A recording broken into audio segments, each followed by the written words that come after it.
안녕하세요. 법무사의 모든 것의 류홍석 법무사입니다. 이번 시간에는요, 한정승인 심판 청구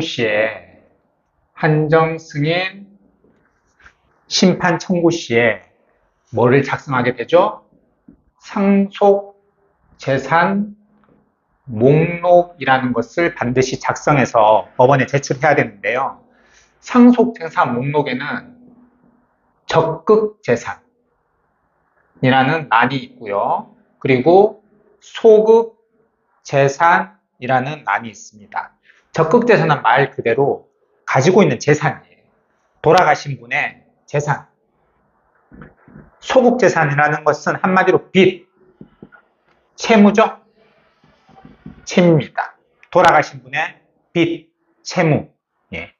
이거를 적는데, 그러면 이 재산이 있으면, 그러면 고인이 살아있는 동안에 예를 들어서 은행 거래를 많이 하셨을 거 아니에요. 4개씩, 5개씩 보통. 그러면 그 은행마다 가가지고 그 잔고 증명서를 다 발급받아야 되는지. 그 반대로 고인이 빚이 있었다면 이 빚에 대한 증명서, 그걸 뭐라 그러죠? 부채 증명서라고 합니다. 예를 들어서 돌아가신 분의 채권자들이 한 10명이 있어요. 채권자들이 10명이 있어요. 그럼 이 10명에게 다 찾아가가지고 당신이 돌아가신 분의 채권 얼마 가지고 있느냐, 그 부채 증명서를 떼달라, 그거를 일일이 발급받아야 되는지에 대해서 오늘 설명해 드리도록 하겠습니다. 여러분 참고로 이 부채 증명서라는 거, 이거는 우리가 개인 회생을 할 때나 개인 파산을 할 때는 반드시 필요한 서류긴 하죠. 하지만 그러면 과연 이 한정 승인을 할 때도 이 채무에 대한 부채 증명서를 발급받아야 되는지, 이 부분 함께 살펴보도록 할게요. 자, 결론적으로 말씀드리면 첨부할 필요가 없습니다. 그게 원칙적이에요. 원칙적으로는 첨부할 필요가 있다 없다? 없습니다. 그게 잔고 증명서든 아니면 부채 증명서든. 그 이유가 뭘까요? 우리가 한정승인 심판 청구를 하기 전에 피상속인이 사망하잖아요. 그러면 사망신고를 하고요. 뭐를 신청하냐면 안심상속 원스톱 서비스를 신청을 해요.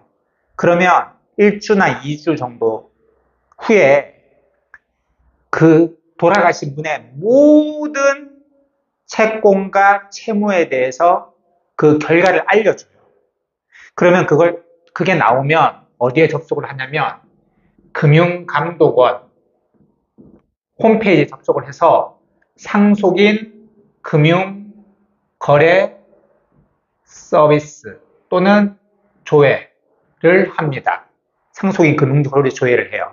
그러면 뭐가 나오냐면 돌아가신 분의 채권, 예를 들어서 은행에 돈을 가지고 있다면 예금 채권이겠죠.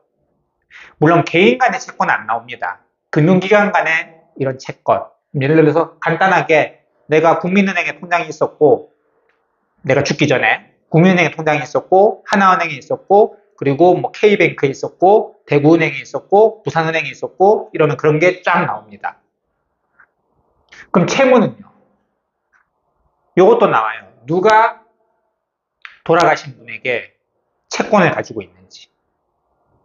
채권자들이 쭉 나와요. 삼성카드, 뭐 신한카드, 또 뭐 우리은행, 국민은행에서 뭐 대출을 해준 게 있잖아요. 그런 것도 요 상속인 금융거래 조회를 통해서 다 알 수가 있습니다.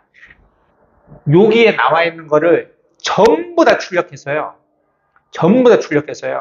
수십 장 되죠. 그거를 한정승인 심판 청구를 할 때 다 첨부를 합니다.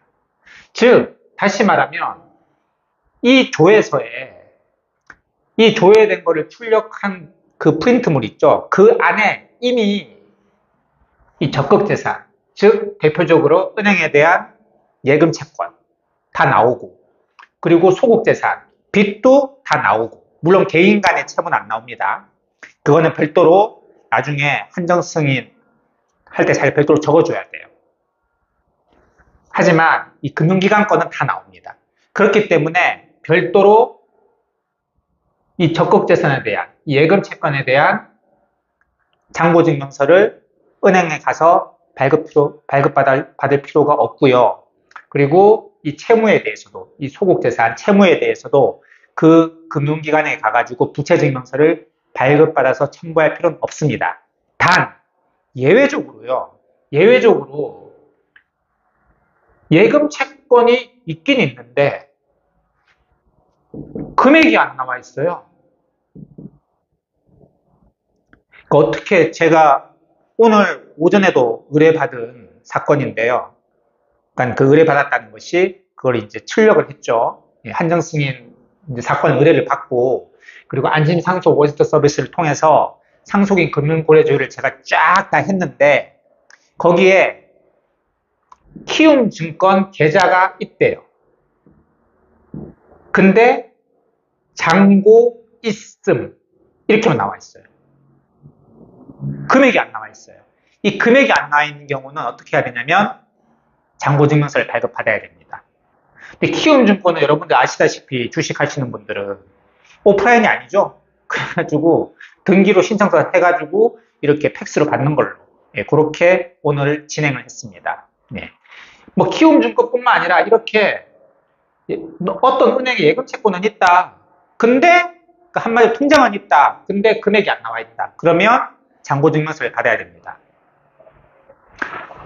그리고 금액은 나와 있는데 내가 알고 있는 건 완전히 달라. 그런 경우는 아주 거의 없겠죠. 거의 없겠습니다.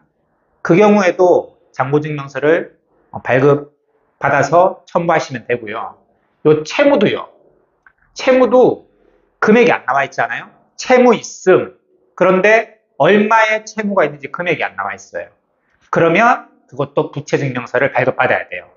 얼마의 채무가 있는지 당신 돌아가신 분에게 얼마 받을 돈 있어? 그거 띄워줘. 해서 그 부채증명서를 발급받아서 첨부를 해서 한정승인 심판 청구를 하셔야 됩니다.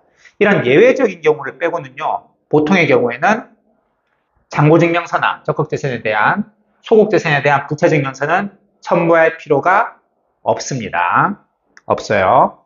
자, 이번 시간에는 한정승인 심판 청구를 할 때 예금 채권이 있는 경우 그 해당 은행에 잔고증명서를 첨부해야 되는지 또는 채무가 있는 경우 그 채무에 대한 채권자들에게 부채증명서를 발급받아서 첨부해야 되는지에 대해서 살펴봤습니다.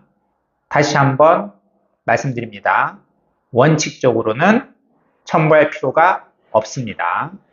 자, 오늘은 여기까지 살펴보도록 하겠습니다. 법무사의 모든 것의 류홍석 법무사였고요. 지금까지 시청해 주셔서 감사합니다.